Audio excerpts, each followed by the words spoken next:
loi ti hono bon sabin si bai tu ni kho hin avelin kain lem ki ne tu ni kho hi sei di we hi le sim chung chang sei hitin mobile sim ki ti hi e hon iman hi abangin bazara ki cho tho win imangwin hi lo le khen khanin ei ma mina iki bol levin khen khat chun nang ma mina jong sim an choi thein ala hin je chun ei ma mina hi sim i zat mo mong ham ti hi iki het do wa ipi action la a pha ham ti chu i het thein di win tu nia video hi an velung ke hi to tun ei ma mina sim i zat ham chule ipi action la thei ham ti chu ga be hlaw hetele Amasa penin Google la lunin lang tap kop na tading tap kop hi na tading search na bolding sitting la hi chen achung pe na hung tap kop hi click na bolding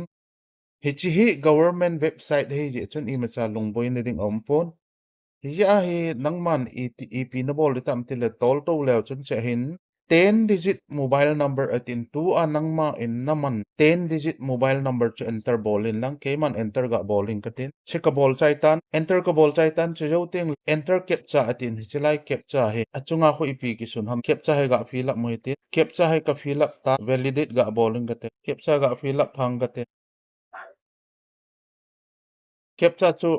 validate ka boltan tu hai otp hung de hin phone a cho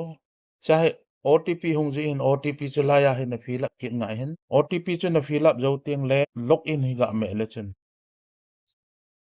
chi hi le chen tu a he ke mina he mobile number registered in your name at in nga zen o min hi chia hi nga zen uma hi je chun hi chi nga ho la hi nang man tu a hi naman lo je nga hi le hi chia hi le chun option hi cha hi not my number o min not require o min require le nangma number ahi lo wa hele not my number chating le kangai sa to point ti a hele not require na so da hi ja hi cheng thum option in hi ti a chu nangman hi chilai website na hi na chi a nangman nanga hi lo ho chu tik mak na bol de hi ahi lo le misuse the hi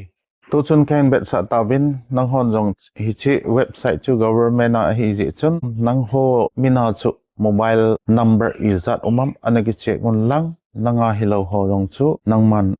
not my number ti hun na me the hi je chan chu hian lang video tha khat to ki ma to ki taw te next la